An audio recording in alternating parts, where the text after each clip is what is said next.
The subject of our discussion tonight, I wondered about. Is it a bit too much of too direct, you know? I know it's a vital subject matter, but sometimes we don't like to talk about such vital things. Looking and hooking, the quest for the perfect soulmate. Is it a myth? Is it for real? Is it fantasy? So, what made me think that perhaps you might be interested in this subject was an article I read in the Huffington Post, which is certainly not a conservative media outlet. It said that there are two amazing things going on in the USA simultaneously. First of all, millennials are flocking away from institutionalized religion like anything. But secondly, amazingly, for the first time after 50 years of declining numbers, the amount of women wanting to be nuns is soaring in the USA.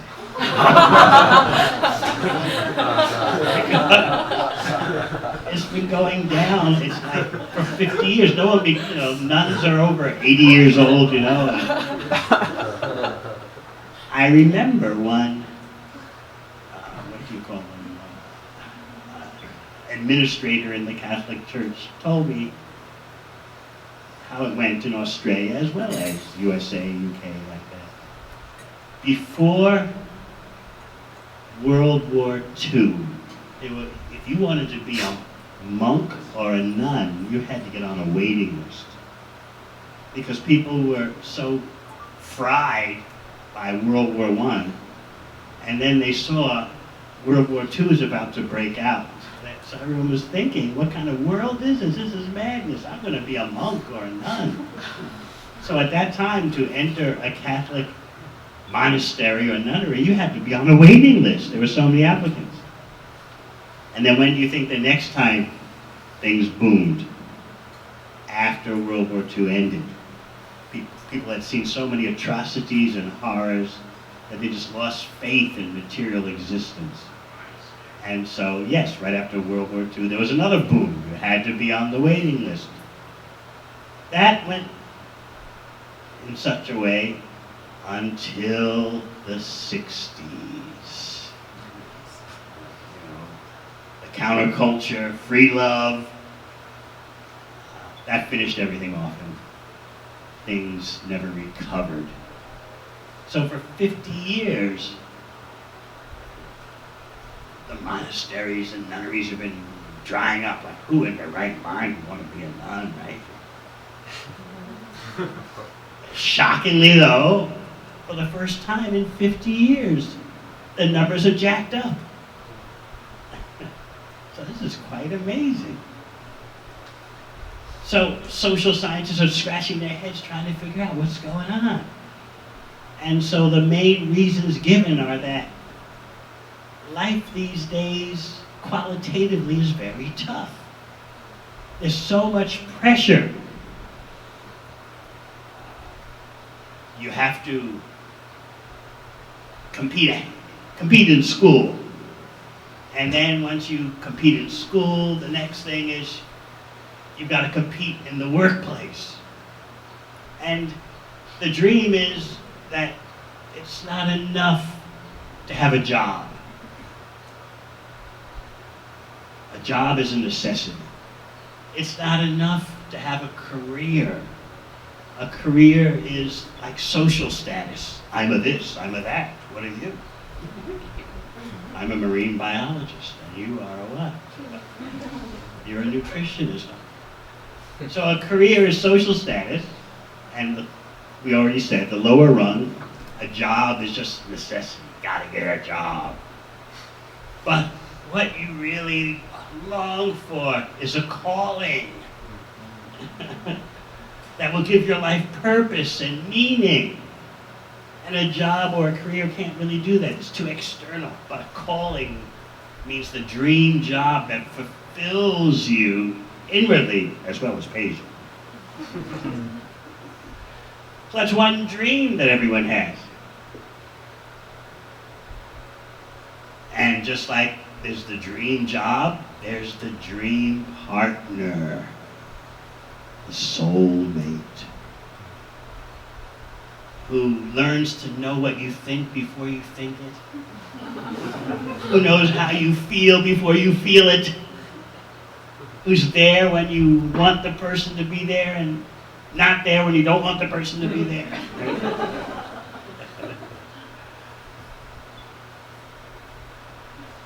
I'll confess, since you're such a lively crowd, I'll be honest. I don't know how far this recording is going to get.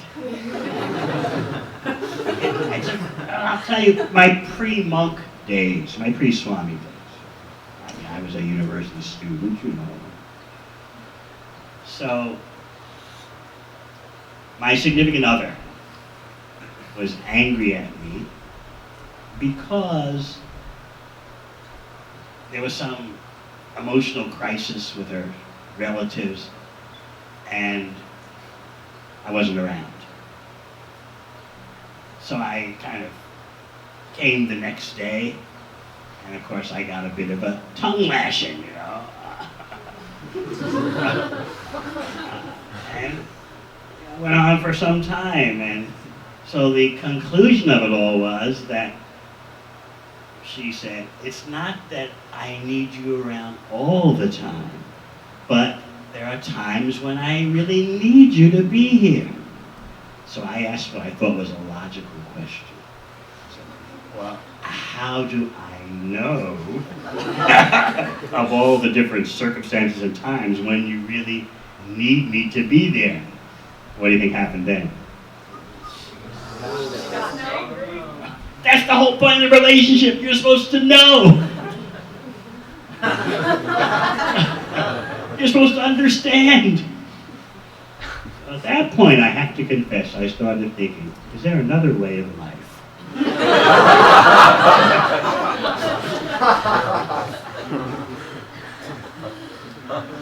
I mean, to her it made sense that you're supposed to intuit when I need you to be around, and you should be there. I'm being reasonable. She said, oh, you have to be around all the time. Just when I really need you to be around. And I thought I responded logically, which was a mistake. So, we dream of the soulmate, the dream job, the dream partner, and there's so much pressure on us for having the numbers, the achievements, everything should work out. Especially because your whole life is acted out on the stage of social media. So that puts so much pressure on you in terms of social anxiety. You just can't be an autonomous agent, just doing your own thing in your own dimension. Your life is played out in front of so many eyes. And so this really has a major effect on you. And so these various themes are embedded in you because of the social media. The dream job, the calling, a job that just pays you nicely and just fulfills your soul. The partner who is the dream soulmate, who everything just works out. But the reality is not like that. As you know, people have extraordinary difficulty staying together in any kind of relationship. Families can't stay together. Romantic partners can't stay together. Everyone, generally speaking, is in such anxiety, social anxiety, not simply because you're always measuring yourself, comparing yourself to others, social comparison, but also because relationships just don't hold. There's no more social glue. That old-fashioned conservative social glue is all gone. If you flash back to the 50s and 60s, before everything blew apart in the 60s, there were certain beacons or milestones that you could look forward to expecting. Graduate from high school, go to college, graduate from college, you get the job, you marry, you buy a house, you have children, and all that's done before you're 30, by the way. So there was an expected roadmap for your life. But now there isn't. The job market's uncertain unless you want to be a burger flipper. You may go to school and study the field of your dreams, all well and good, but then can you get a job doing that? The statistics show that the majority of college graduates have a job in a field other than what they studied. But still we have that dream of the job that fulfills my inner soul. And then you have the hookup culture, in which things bump together in the day and in the night, and let's see how it works out, you know. You never know. I often tell the story of how I was speaking at the University of Manchester in the UK. And some were preparing for law studies, others medical studies, others engineering. And so it was a Thursday, the program I did there. So I asked the students, okay, tomorrow's Friday night, what do you do on a Friday night? They looked at me like I was crazy.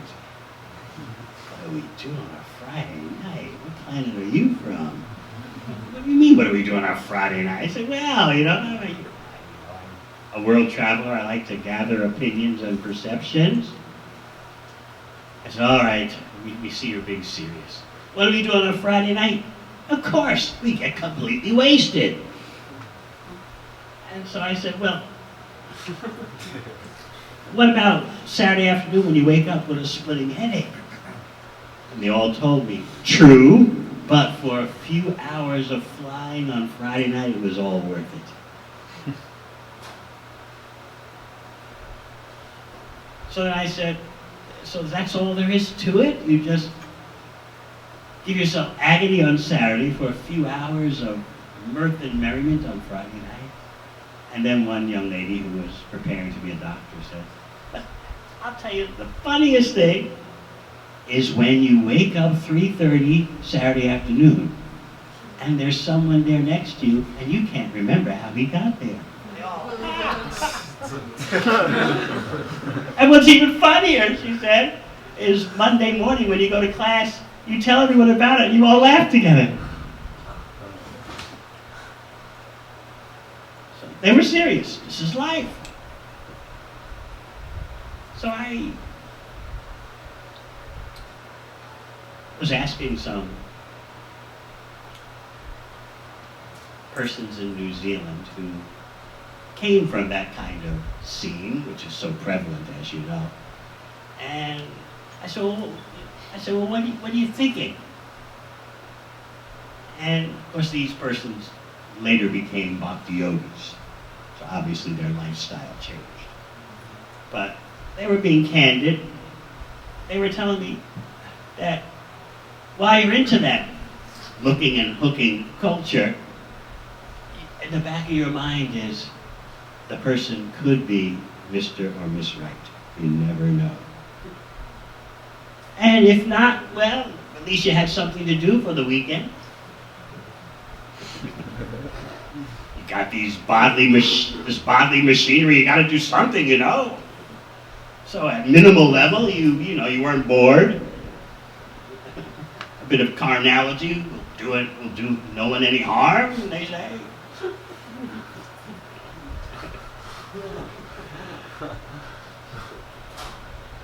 And who knows? Something, it could be Mr. Right, it could be Miss Right. You never know. But you got to do something, you know. You just can't sit around on a weekend and twiddle your thumbs, you know. You got to get out there and get on the playing field and move the ball around, you know.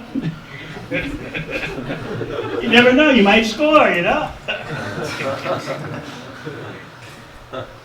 So my point is that this kind of dreamy existence is causing great damage because the dreams are not being fulfilled. People are not staying together. And this is causing great pain.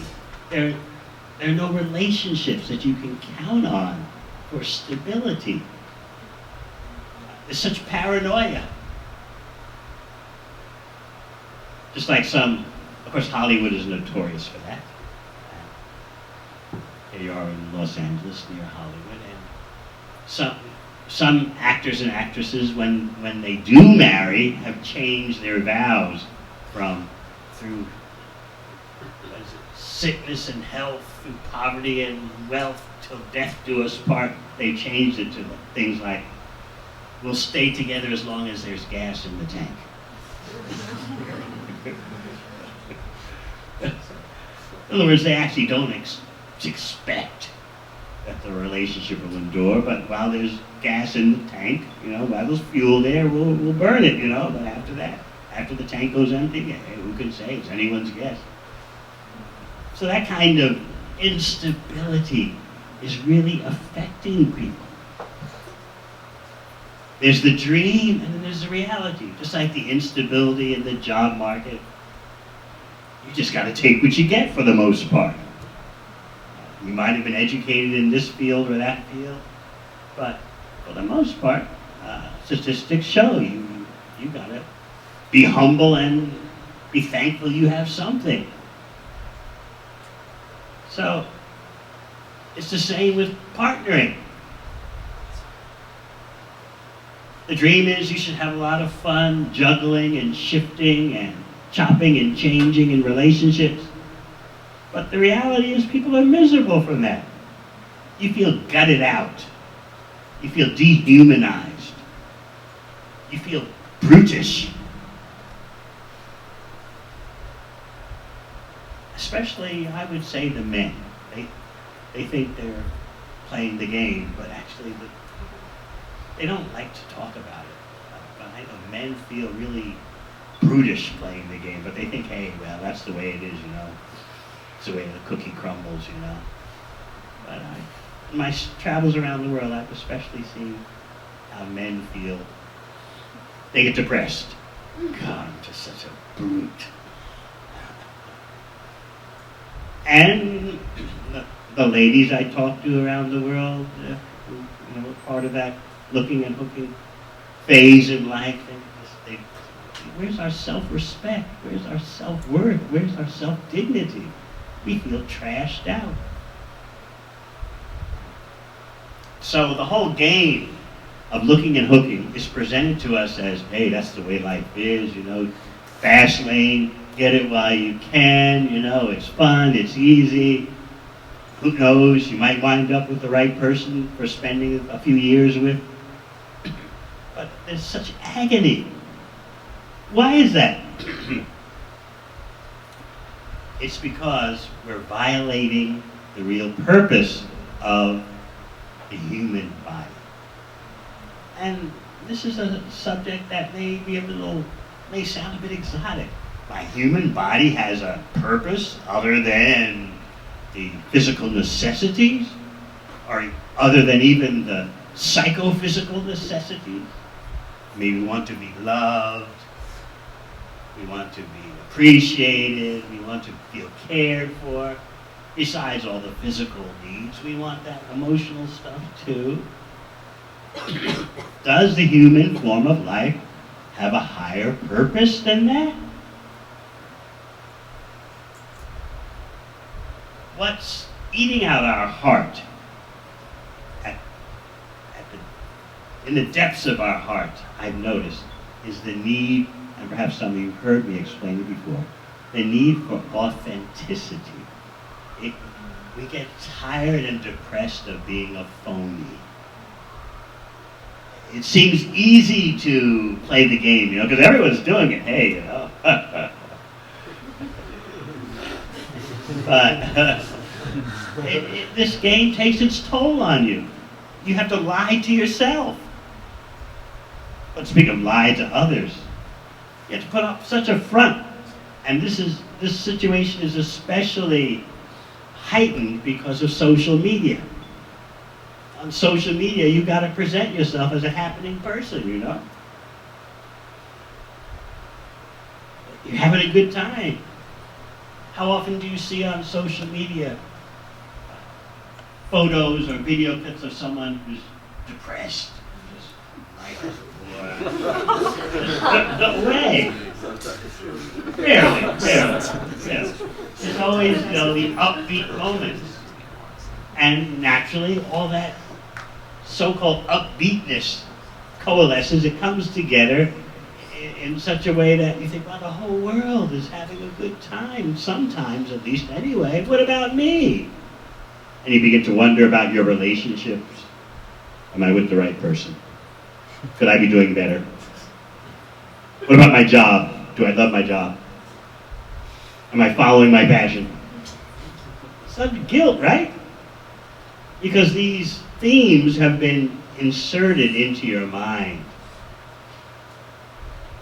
These dreamy themes. You should be having the dream job. You should be having the dream relationship. You should be living in the dream place. A happening place with cafes and all kinds of events going on. That should be yours.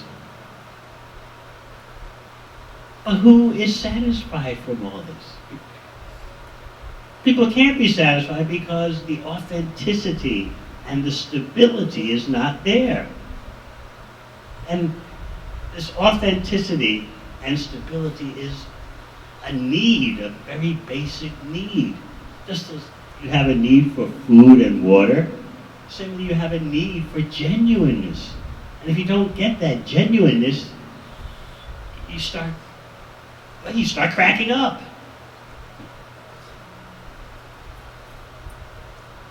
So this is why social anxiety is such a powerful force these days. I don't know if you know the statistics, but if you're over 30 in the USA today,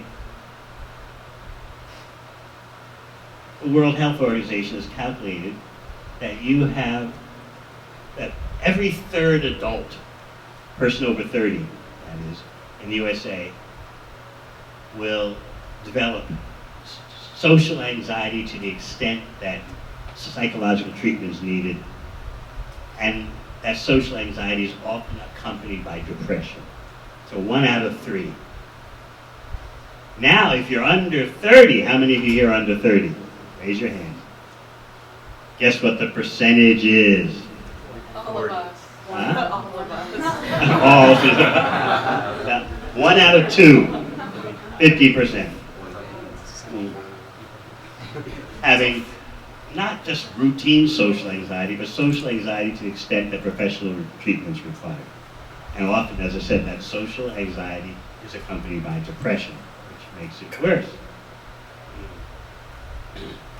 And maybe some of you have heard me explain that even at the most elitist institutions where you're supposed to have got it made, the same problem is there. My alma mater has released its statistics that during the 4 years of students at Yale, at least 50% seek out mental counseling. I mean, the guy's supposed to have had it made, But at least 50% seek out counseling for mental disturbances. So something's going on.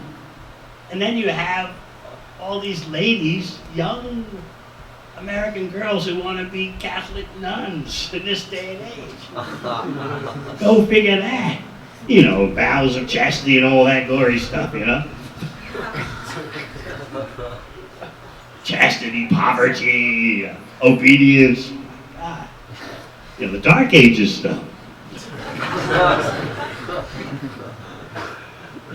So this is very interesting.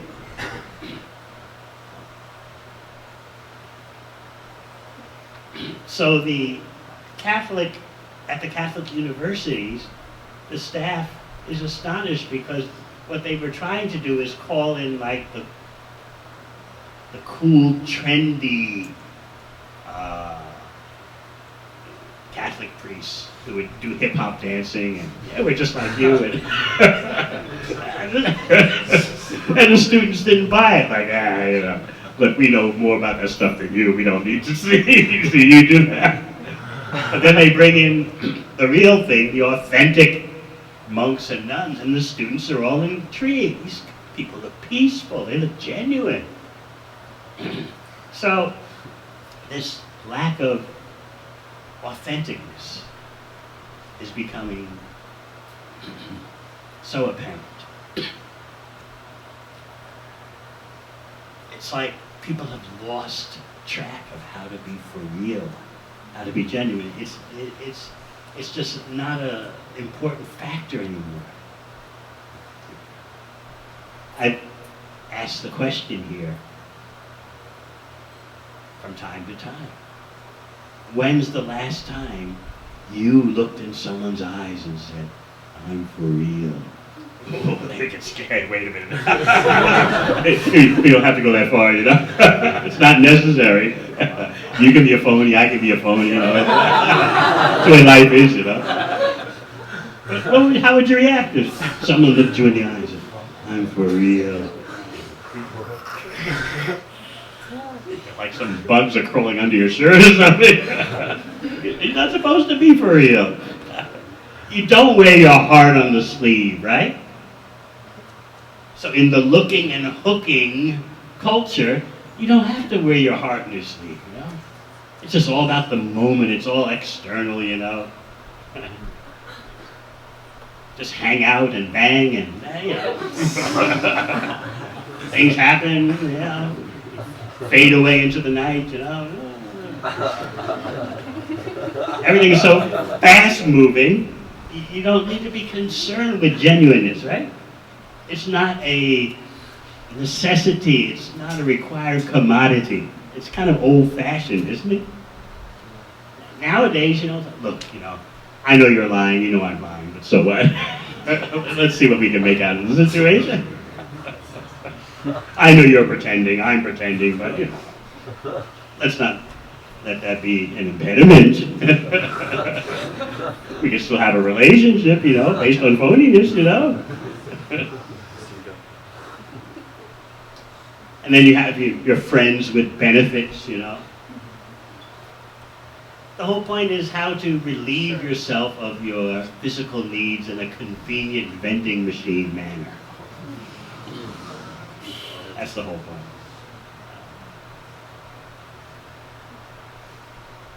And then you have the statistics of what's happening now compared to 1980.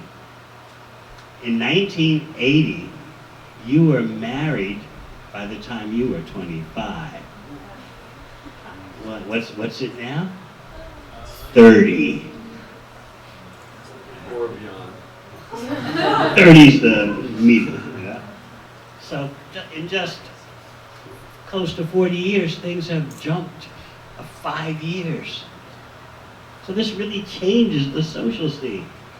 Because people we're not sure, and we don't know if this relationship's going to last, so let's prolong any commitment for as long as possible.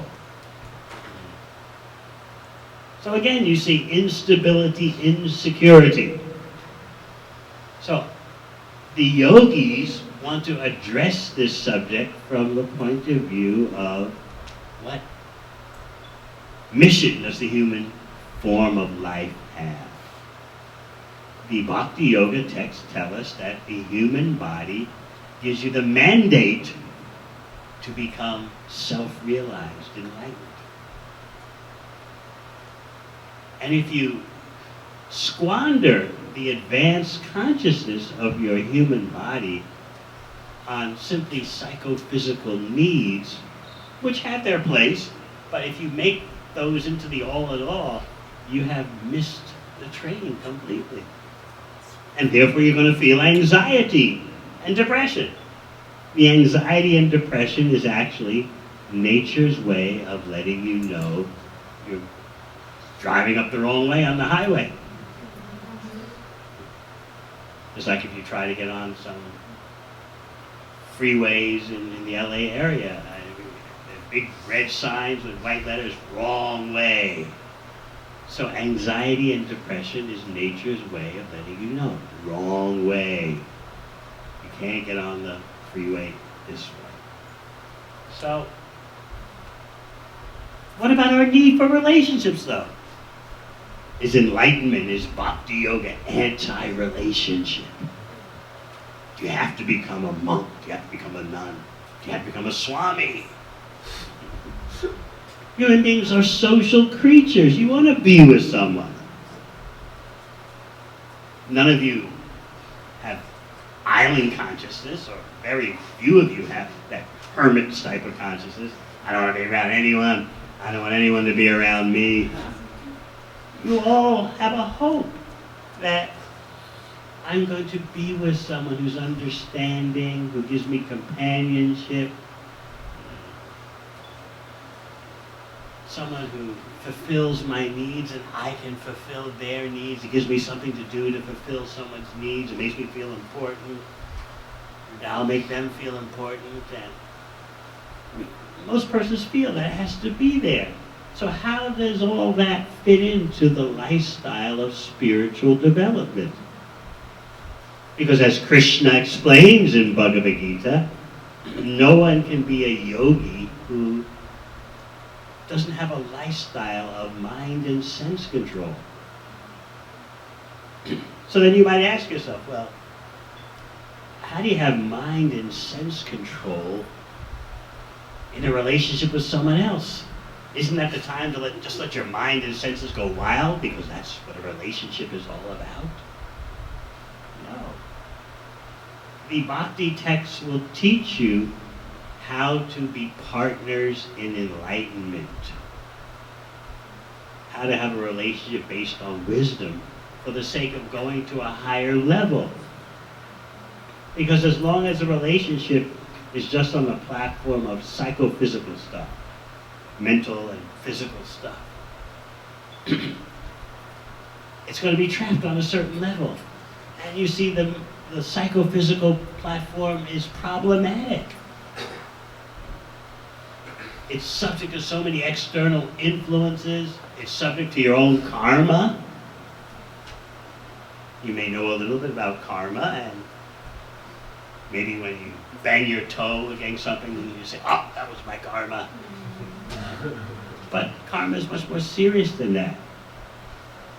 The yogis know that karma means you have a pre-packaged amount of happiness and distress already allotted for this lifetime.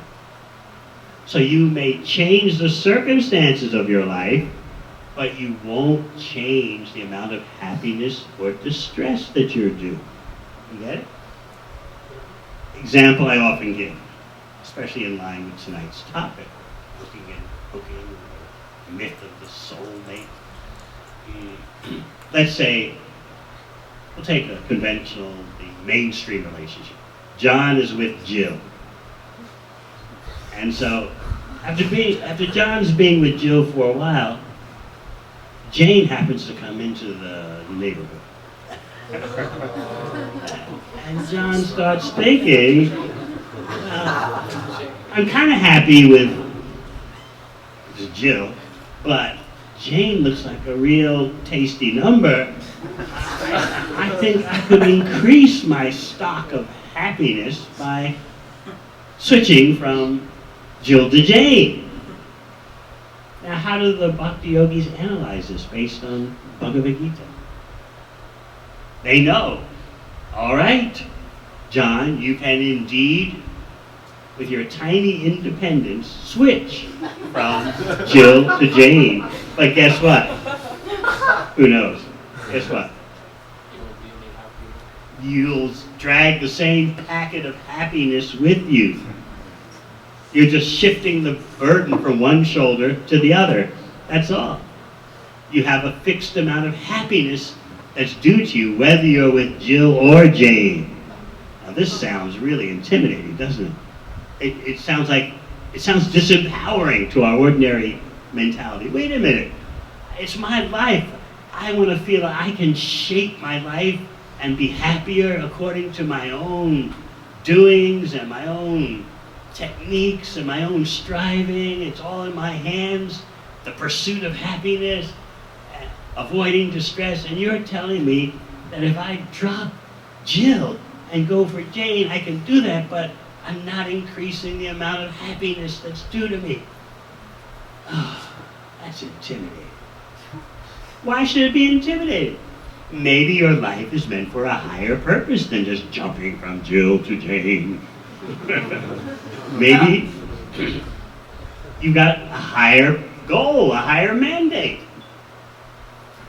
But often personing, like, what kind of setup is this in existence that if I go from Jill to Jane, in order to be more happy, I still haven't increased my happiness because I'm doomed to a certain packet of happiness already predestined to me?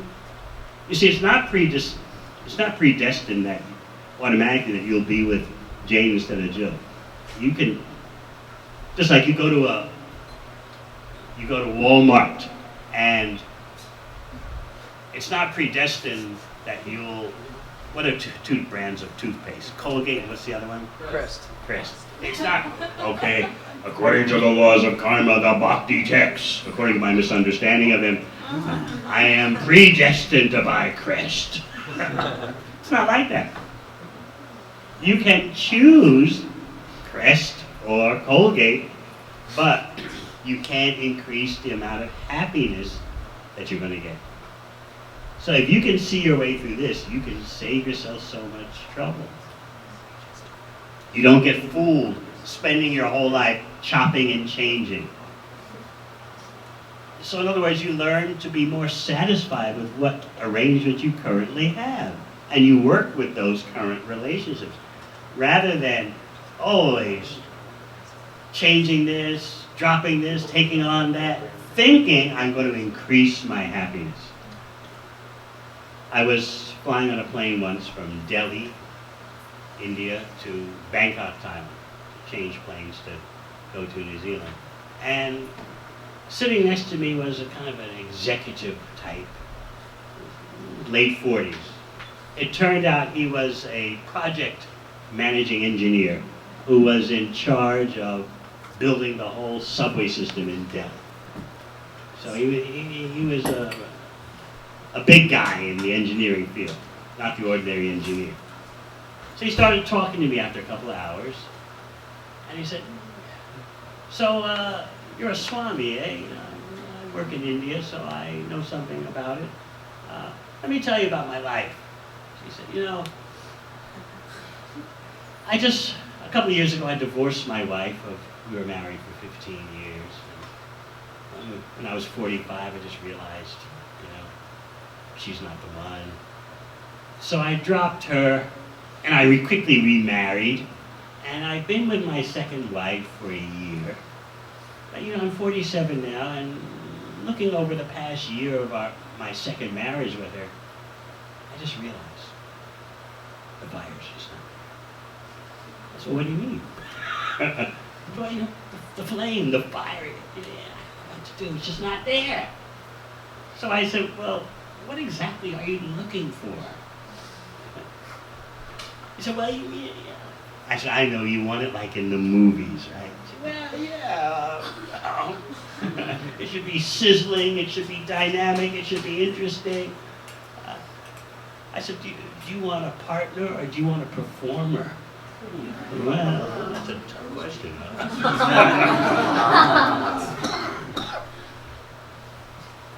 So I tried to explain to him that what he's looking for is actually an illusion. And that's tough. I don't know if you ever tried to explain that to someone. It's tough. What do you mean, illusion? I mean, this is the nitty-gritty of life, you know?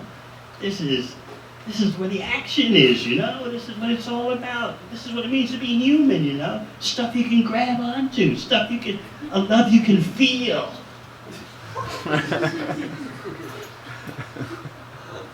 So I tried to explain to him that there's a higher purpose for human relationships. So I began to explain what I'm explaining to you now about partnering in enlightenment. Two persons coming together for going to a higher level. Because simply compressing the relationship on the psychophysical platform, it's not going to endure. Why? Because anything material, whether psychological or physical, is ruled by time. And it's time that spoils it all. Things start out fresh, right? And exciting. You've all had relationships like that, right? Wow, yes. Everything is so interesting the other person does. There were bells in the air, but you never heard them ringing until there was that person. There were birds in the air, but you never heard them chirping until there was that person. So, it starts out like that, doesn't it? The other person's psychology and physiology is exciting, it's stimulating. But then what happens? The thrill fades. So this is what social scientists have labeled the adaptation curve. Adaptation means whatever material experience you have, the freshness, the excitement, the attractiveness must fade. So it's a curve. It goes up. Wow, this is going to be great. Especially the mental anticipation. Oh yeah, I can just see it now. How happy we're going to be. We're going to do this. We're going to do that. Oh, I can't wait till the next weekend. Why wait till the weekend? And then it plateaus. But still you hang in there because at least, you know, it's plateaued, but it's up there. But then, things start to plummet. You've all experienced that, right? So what do you usually do? You get angry at the other person. Or you quietly slip away, you know, disappear. What do you call it, ghosting? Suddenly you disappeared without a single trace, you know. Change your email address, change your cell phone number. So this syndrome called adaptation affects all material situations. And this is what's really frustrating you. The freshness doesn't stay because anything material is ruled by time. The Bhakti Yoga texts explain that the physiology and the psychology are all saturated with time. Therefore, that adaptation factor must be there. So, if you're smart, you'll see how this adaptation curve rules your whole life. You're battling against it. How to keep that curve up there. Don't crash now. It's thrilling. It's good. Everything is working out. Keep the curve up there. Keep the curve up there. But you're going to lose. And you know it. But still you convince yourself. Keep struggling. Keep fighting. Keep battling. Keep that curve high. Don't let it go flat. That's our whole life. So, without knowledge, without Bhakti Yoga knowledge, naturally you're going to blame someone or something. You're going to blame the other person.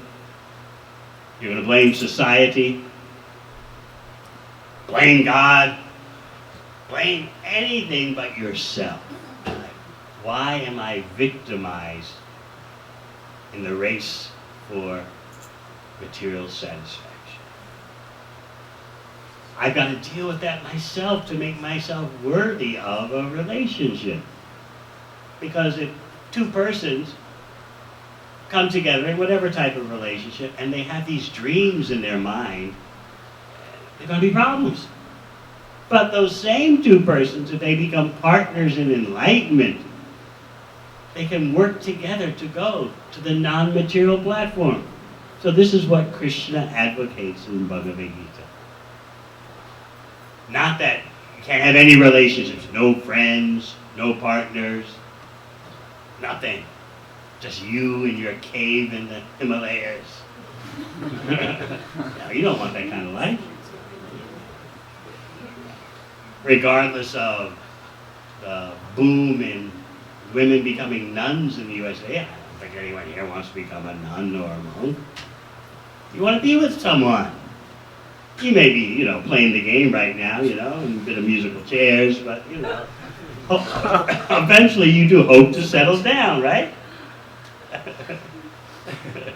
Right, you want to shop around for a while, right?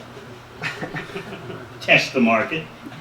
But eventually, at least by the time you're 30, you hope to have it all worked out, right? Yeah? You hope to have had enough wild experiences to get that out of your system, right? And you hope that by the time you're 30, you'll have found that person who you can be with for, at least 5 years, You're realistic, right? It may not last, 10 years, but 5 years is something, right? 5 years of stability, being with the same person. Hey, that's pretty good these days, isn't it? It's pretty good.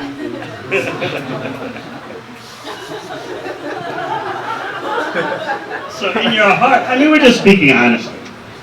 I'm just telling you my observations, having traveled on every habitable continent of the world for over 45 years.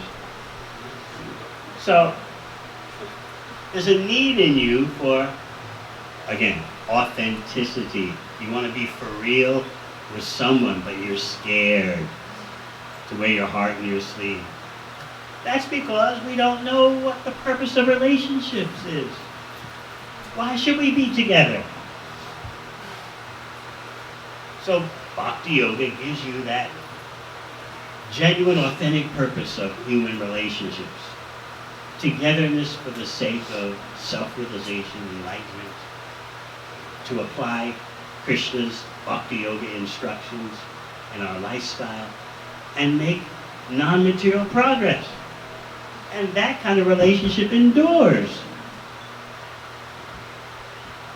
Rather than just one bundle of karma here, hooking up with a bundle of karma there, and then, hoping, you never know, something could ignite that might last for a couple of months. You just don't know. And meanwhile, if it doesn't work out, at least you have something to do for. Often people say, well, that's why we have these bodies to do stuff.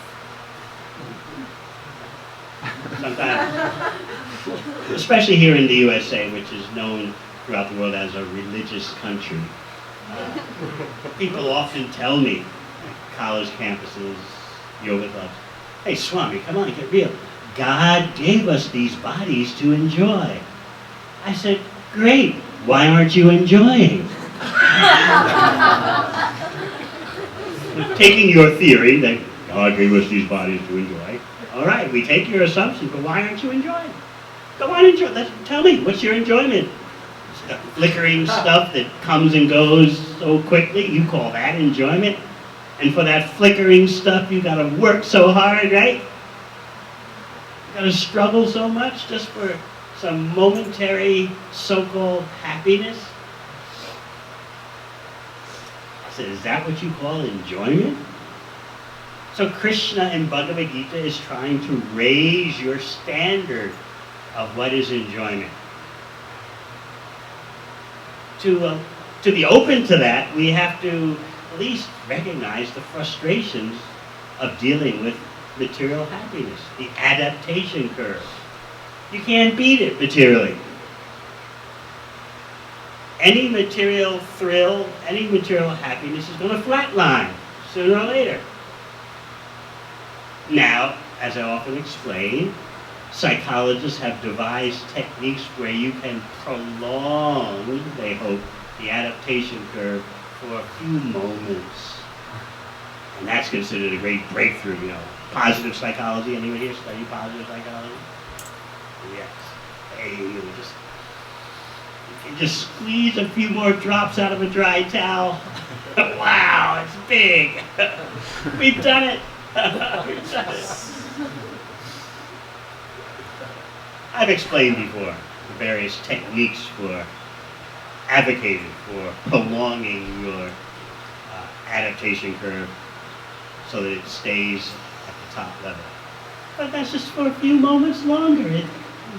So whether you're feeling delight for 1 minute or 3 minutes, is that really success in life? But come on, you got to argue back now. Hey, Swami, it's better than nothing. Say it all together. Hey, Swami, it's better than nothing. We're so afraid of nothingness, you know? And we use that to justify our activities. All right, so what? If what I'm doing, the thrill only lasts for a few moments, so what if the relationship only lasts a short time? It's better than nothing. Everyone's afraid of nothing. Nothingness, oh my God. I want to be something. I want to be with someone. Let's do something.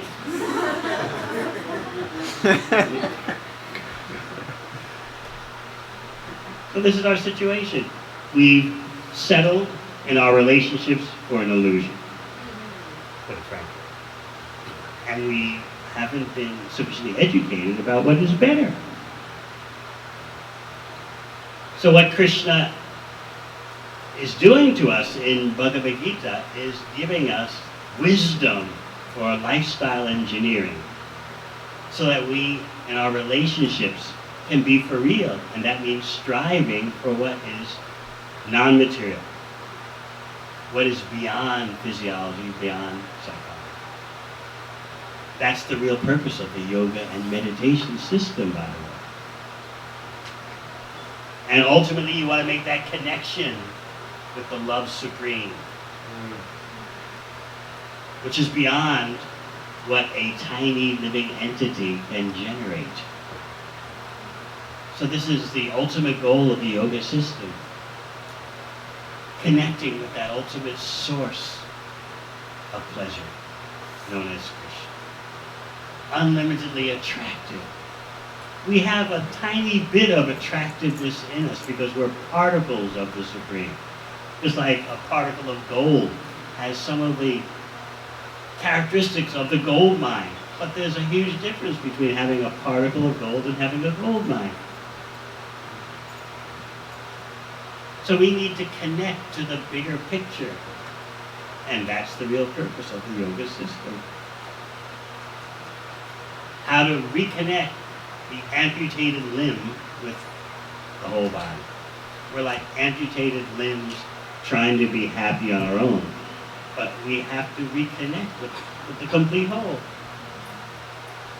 So you can try to hide from that by burying yourself in another person. You've got to do it for me. You've got to be everything for me. Be here when I need you. Don't be here when I don't need you. Know what I'm thinking before I think it. Know what I feel before I feel it. That's what a relationship is all about. In other words, we want the other person to be like a miniature God. Fulfill me. Please me. And in return, I'll try to fulfill you and please you. You got the deal? There's something much better than that.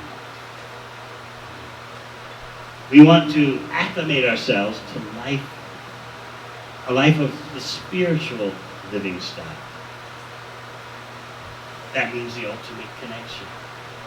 And because in your relationships, you're trying for that ultimate connection, the relationship changes.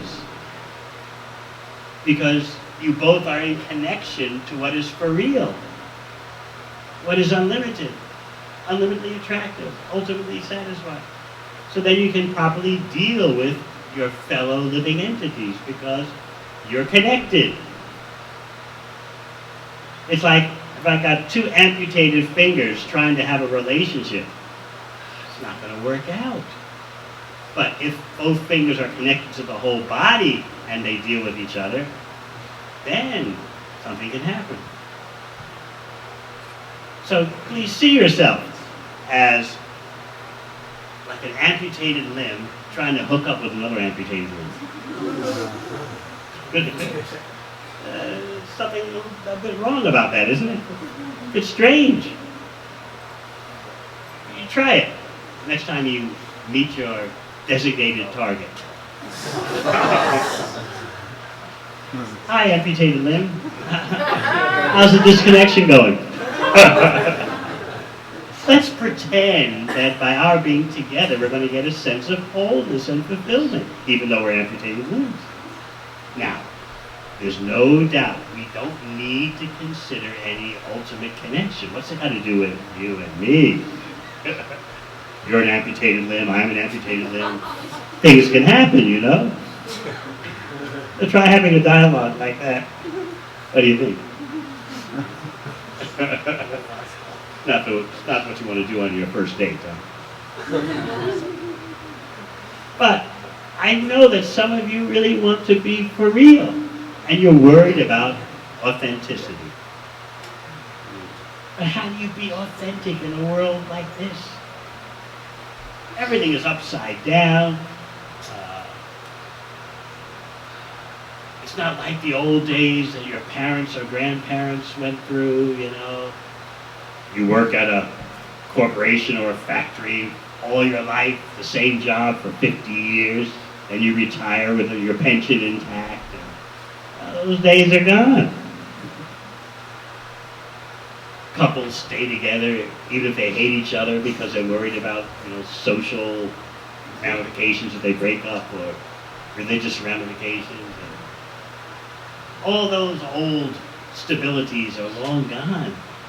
Now it's open season. Do your thing. For as long as you can.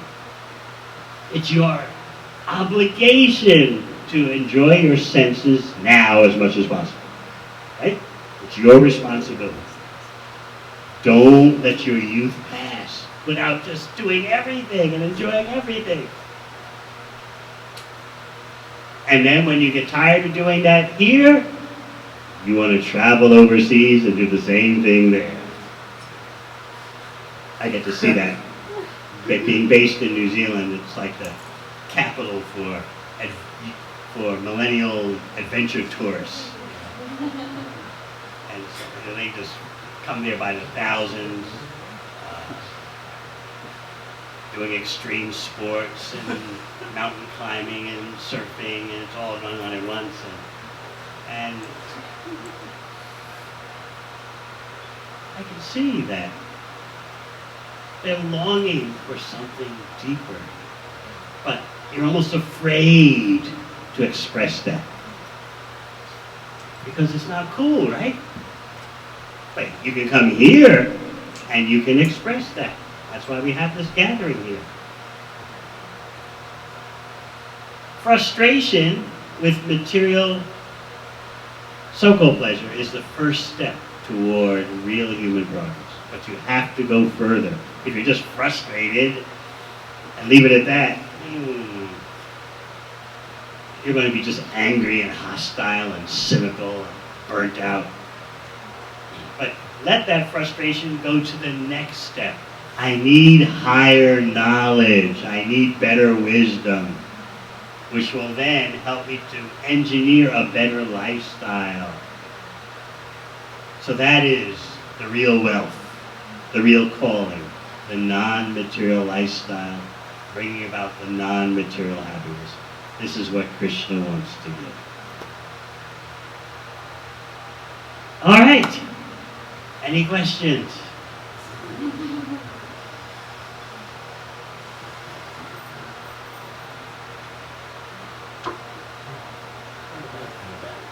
Oh, yes?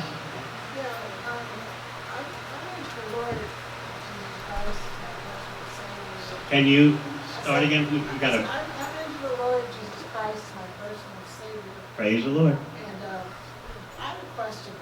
Does Krishna, is that the name for Jesus? Well, in church when he was 13. Jesus referred to his Father, but he gave very little information about his Father. I would tell you that when you read Bhagavad Gita, you'll find out about the Father.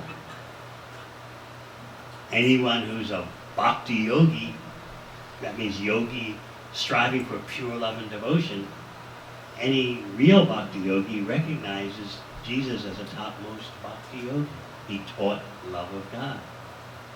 Love the Lord thy God with all thy heart, with all thy might, with all thy mind. That's bhakti. He spoke it in very simple terms because he was speaking to very simple people. Whereas Krishna is speaking to Arjuna in Bhagavad Gita, and Arjuna is far beyond the level of human beings today. So you'll get more there. It's like the difference between a pocket dictionary and an unabridged dictionary. They both are right. So remember, Jesus talked about his Father. And he told his disciples, there are many things I long to tell you that your ears cannot possibly bear to hear. He talked about in my Father's house, but he didn't give much information at all about his Father. He was representing the Father. But because persons don't know anything about the Father, you could understand, they would turn Jesus into the all in all. But he talked about his Father. So in Bhagavad Gita, Krishna says, I'm the Father. Okay? I thank you. Yes. I have a question. One person can have only the things about the spirituality and go to higher level, higher level, higher level. Is it possible he has both? As long as he go to higher level, also has in material world relation with soulmate or something. I think, maybe I'm wrong, if he has both, it's better than only one. But if you have the superior, what room in your life is there for the inferior product? If you truly have the superior. Oh, so you mean it cannot happen both together? Oil and water. If you truly have the superior standard, the spiritual standard of pleasure, you're so overwhelmed by that. There's no way you want to try to mix in the inferior product. It's just so substandard, but you don't know that until you get something better. So until you get something better, it's natural you're going to fight for the scraps that you have, right? But there is something better, and there's a way to gradually attune yourself to something better. That's why we have the Hare Krishna mantra. It's gradually attuning you to non-material pleasure, and to such an extent that you'll let go of the inferior stuff, the illusion. But you won't let go until you get something better. Yes. What do you mean by serving higher purpose as a couple? the two of you have as your goal going to the non-material level, making that ultimate connection. And how do you know that? You need guidance. You need the bhakti wisdom, and then you need some guidance how to apply that. But what if that person's not in Krishna conscious as I do? What if, I'm sorry, repeat What that? if that person is not in Krishna's consciousness as I do? Like you. What if the person's not? Not in. Well, you know, you got to, always good to put your cards on the table and have an honest analysis, you know? Do the person a favor, be for real, like, your life may be going in this direction, my life is going in that direction, you know? So are you telling me that I shouldn't see that Oh, I can't say that. I need an honest answer because this is what Maybe the other person will tell you, hey, look, I'll go in your direction. So you think it has to be they're looking for the same direction? Depends on how serious you are about your goals, how you're going to use your temporary human body. Depends on you. I can't tell you what you must do because people have different appetites for spiritual development. Right. I'm happy that you're even just a little bit concerned. So I should just respect and see how it goes.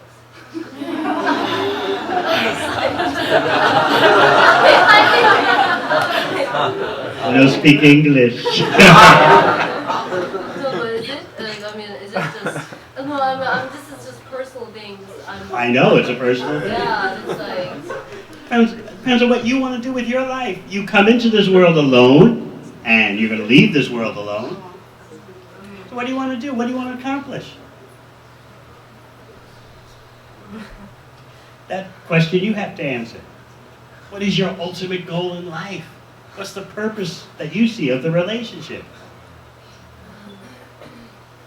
One thing is for sure, it's not going to endure just on the physical and psychological level.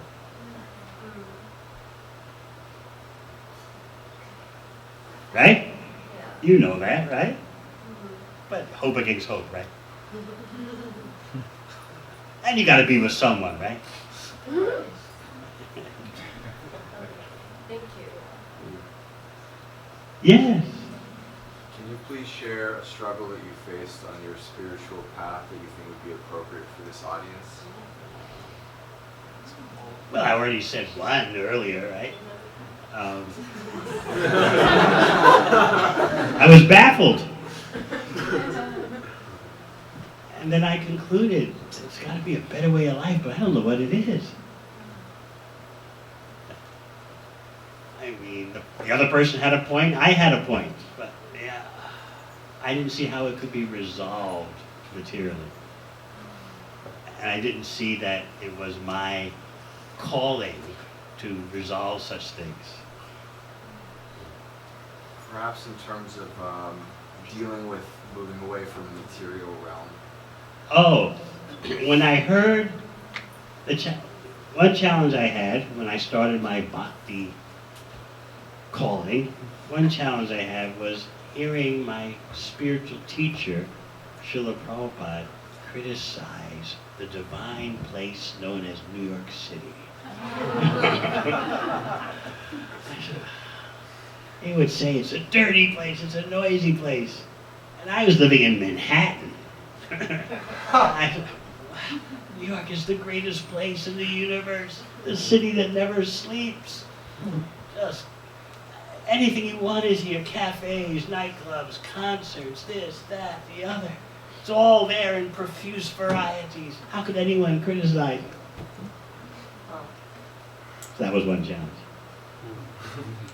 Because I was I don't know what you call that kind of person these days, but I was quite active in New York, Manhattan. I was living in Manhattan lifestyle, 3 concerts a week. The scene kid. Oh, that's what you call them now. See? Oh yeah, I definitely see. Yeah. I had money. I knew where all the good spots were. You know. Oh, jazz clubs, the Apollo Theater, oh, salsa clubs. I was into it all.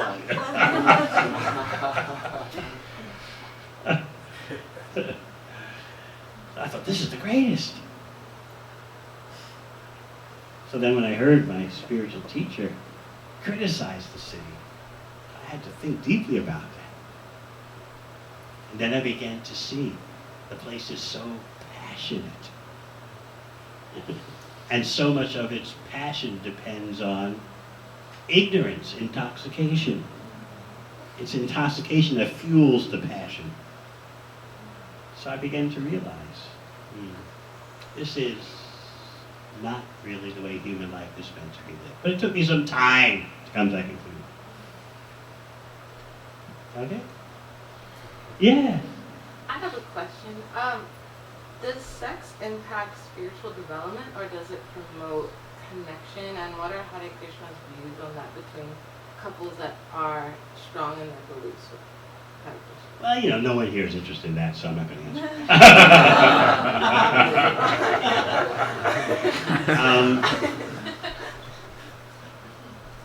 First of all, in Bhagavad Gita, the prime Bhakti Yoga text, Krishna says that activity according to Dharma is sacred. Meaning that activity for the purpose of bringing into the world extraordinary personalities. They just don't drop from the sky, you know, they come, Is the purpose of that activity to bring into the world powerful personalities who can help the whole world in its crisis, or is the purpose just hedonistic, momentary gratification stimulation? So in Bhakti Yoga, you learn how to use all your senses for the highest purpose, even that. So what do you think? That matches with what I read. Yeah. What I read also. All your senses are Krishna's property and can be used for his purposes.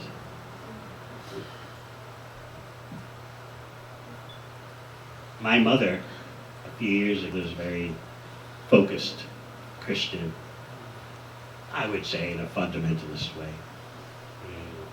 So she told me that one time, she confided, do you know, I was the firstborn, so she said, do you know what I was thinking about while you were being conceived? I said, no. I mean, it's not what Swamis generally think about day to day. She said, here's what I was thinking. I was praying to God to send me a servant of God. So I said, well, maybe partially, slightly, it could be that sort of your prayers may have been slightly fulfilled. Well, I meant for Jesus, not for Krishna. So I told her, next time be more specific.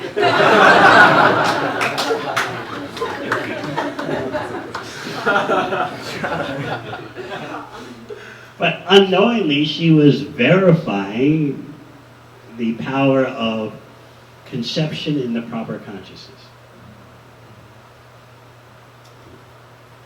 So, the yogis know that that is the purpose of that activity. Now, you may want to stretch that activity into other purposes. But according to the yoga lifestyle, that's the purpose of all those fluids coming together, and it's not just, something there for no reason, So, the Bhakti Yoga text explained that according to the consciousness of the parents at the time of conception, a certain quality, entity is attracted to take birth in the family. This is yoga science. So if the parents' consciousness are saturated with lust and even anger, that attracts to the family a certain type of person. Generally speaking, always exceptions. So you've asked a very important question, because if the Bhakti Yoga system doesn't have a program for using all your senses, it's not complete. So then you'll have persons running around with so-called religious beliefs, but no program for using all their senses for a higher purpose. They'll be incomplete, in other words. And those are the kind of persons who start religious wars. Well, I believe this. What do you believe? Hey, but what about your senses? What are your senses doing? That's the question Bhagavad Gita will ask. It'll teach you that your body is a bag of senses. So the yogi is concerned with how to use all those senses for the highest purpose, for Krishna's pleasure. Even that activity. So in other words, you're not just mating willy-nilly, you know. You have a goal. And you'll read about this in Ayurveda also. Anyone studied Ayurveda? Yes. They'll tell you the same thing. Yes.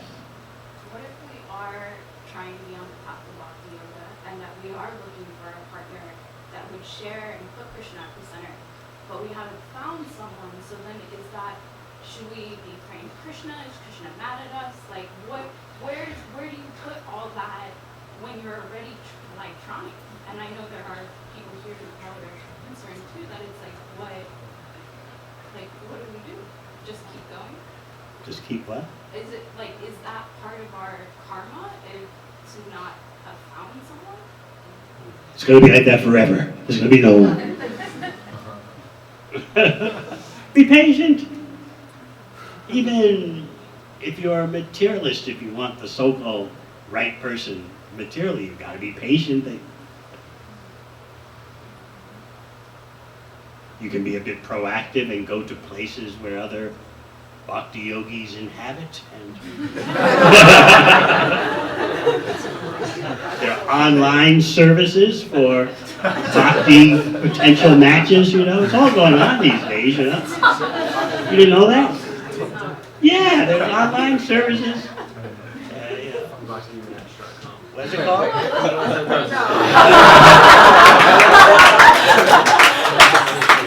Somebody here knows about it. I don't know the exact website, but I know there are several websites. I know persons who have successfully matched on those websites. But it's not necessarily our karma or that package of happiness that you're talking about. It can be also, because marriage to a certain degree is a material relationship, at least to a certain degree. So yes, your karma is involved. Everyone has a differing amount of marriage karma or money karma.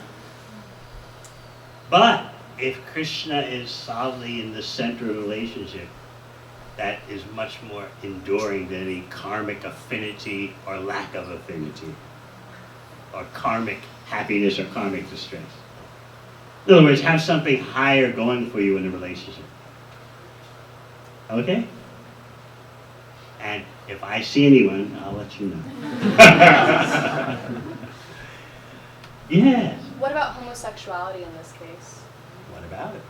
Well, if you can't have a child in a homosexual relationship, at least physically, you can adopt, of course. What would be the purpose of sexual interaction in that case? You tell me.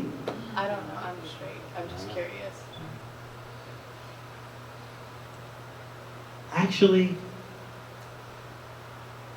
we're not the body, so therefore any aspiring yogi, I'm talking about aspiring yogis,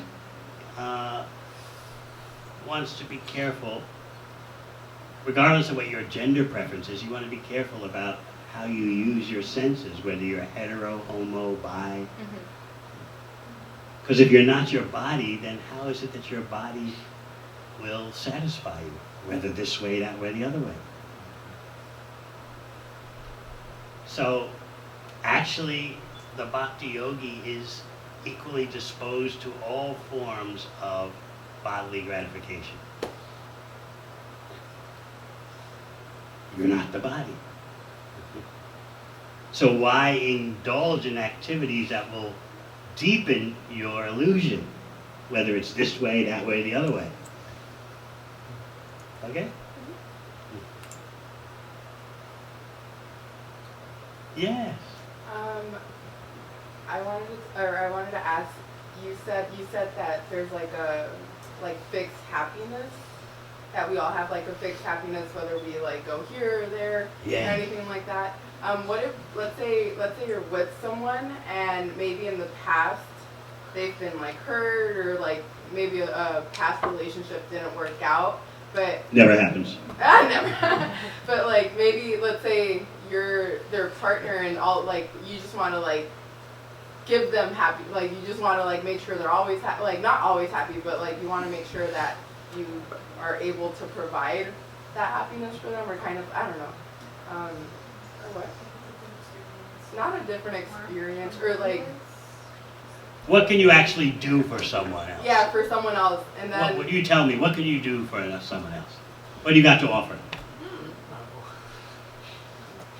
Like being for real. No, you tell me. Like what if you're like you want to be like for reals, but you don't know if they're being like for real, but you're just like. Yeah, that's a problem, isn't it? And then you're just like, I don't want to waste my time either, like. Exactly. So you have to be careful, and the only way you can be careful is by learning how to be the master of your mind and senses. Because if you can't control your mind and senses, you're going to get stuck in so many unsavory situations that will backfire on you. Krishna explains this in the 18th chapter of Bhagavad Gita. Something starts out looking juicy, sweet, and then just turns into something completely sour. That's called happiness in the mode of passion. It looks promising. Oh, this is going to be good. Like the start of a relationship. It starts off sizzling. And then, as I often explain, 1 week you're clutching the person tightly, you're my everything. The next week, just get out of here. Never happens, right? This is mode of passion happiness. You've got to rise above that to a more sane and realistic platform if you want to make some spiritual advancement. Mode of passion happiness only works out on the film screen.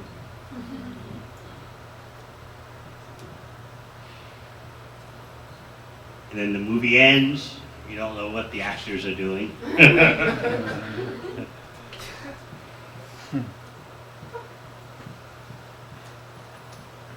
So please look to a higher level. And the Hare Krishna mantra sound vibration is meant to transport you to a higher level and show you that it's possible just by sound vibration. Very good questions tonight. Yes. Cool. I've been trying to somehow form it in a condensed package, but I'm not quite sure how. But I'd really love to know, like, your advice or your help on, like, what if two people, like, we're a young couple and we're trying to date, and you find someone who really is for real cute, but then you're both kind of come from a secular background.